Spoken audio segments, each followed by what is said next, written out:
यह कहानी बड़ी ही दिलचस्प और साथ ही सच्चाई से रूबरू कराने वाली है। एक मालदार पटेल के घर पे एक ब्राह्मण पंडित का हमेशा आना जाना लगा रहता। वो ब्राह्मण पंडित जैसे ही पटेल को देखता हूँ, वो उसकी तारीफ करना शुरू कर देता और कहता कि पटेल साहब, आप तो आप हो, आपके क्या कहने, आपके जैसा कोई नहीं, आप तो गोपुत्र हो, वैशाख नंदन हो। पटेल को लगता कि ब्राह्मण मेरी तारीफ कर रहा है और पटेल अपनी तारीफ सुनकर खुश हो जाता। पटेल उस ब्राह्मण का बड़ा मान सम्मान करता, उसे दान दक्षिणा देता और ढेर सारे उपहार देकर उसको विदा करता। यह सिलसिला ऐसे ही कई सालों तक चलता रहा। एक दिन वो पटेल अपने करीबी रिश्तेदार के यहाँ एक समारोह में जाता है। उस समारोह में एक ब्राह्मण पुजारी को पूजा पाठ करने के लिए बुलाया गया होता है। पटेल मौका पाकर ऐसे ही बातों बातों में उस पुजारी से पूछ बैठता है कि गोपुत्र और वैशाख नंदन का क्या अर्थ होता है। वो ब्राह्मण पुजारी बताता है कि गोपुत्र यानी बैल और वैशाख नंदन यानी गधा होता है।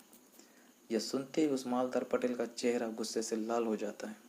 इतने सालों से जिसे वो अपनी तारीफ समझकर और खुश होकर ब्राह्मण पंडित को मान सम्मान दान दक्षिणा और उपहार पे उपहार भेंट दिए जा रहा था, अब ब्राह्मण पंडित तो उसे गधा और बैल बोलकर उसकी तौहीन किए जा रहा था।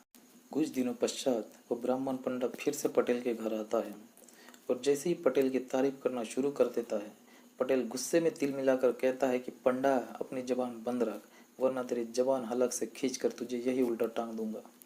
यह सुनते ही ब्राह्मण पंडा वहां से दुम दबाकर भाग खड़ा होता है और फिर कभी दोबारा लौट कर नहीं आता। यह कहावत ऐसे ही नहीं बनी है कि ओबीसी यह सोया हुआ शेर है। जिस दिन ओबीसी जागेगा, ब्राह्मण दुम दबाकर भागेगा। ब्राह्मणों का जो चरित्र होता है वो दोहरा होता है। ब्राह्मण जुबान से तो मीठे बोलते हैं, मगर मन में शूद्र यानी ओबीसी के प्रति घृणा ही रखते हैं। ब्राह्मणों का तो एक ही मकसद होता है, वह है शूद्रों का शोषण करना। इसके लिए उन्हें चाहे शूद्रों की झूठी तारीफ ही क्यों ना करनी पड़े, वो करते हैं। बाकी धर्म के नाम पर तो शूद्रों का शोषण लगातार हो ही रहा है। अज्ञानता के कारण शूद्र यानी ओबीसी ब्राह्मणों द्वारा लिखी कथा कहानियों को अपना और सच मानकर ब्राह्मणवाद को अपने सर पर ढोए जा रहे हैं, जिसमें ब्राह्मणों ने खुद के लिए श्रेष्ठता और शूद्रों के लिए नीचता लिखी हुई है। जिस दिन ओबीसी को यह समझ में आ जाएगा कि ब्राह्मण जिसको धर्म कहते हैं वह धर्म ना होकर धोखा है, और ब्राह्मण जिसे धर्म ग्रंथ कहते हैं वह धर्म ग्रंथ ना होकर शूद्रों का शोषण कर ब्राह्मणों का पोषण करने का दस्तावेज है, साथ में जब ओबीसी को यह भी समझ में आ जाएगा कि वह ब्राह्मणी व्यवस्था में शूद्र है और शूद्रत्व को ध्यान में रखकर जिस दिन वह कथा कहानियों को पढ़ेगा, उसी दिन ओबीसी खुद इन कथा कहानियों के ग्रंथों को जला डालेगा।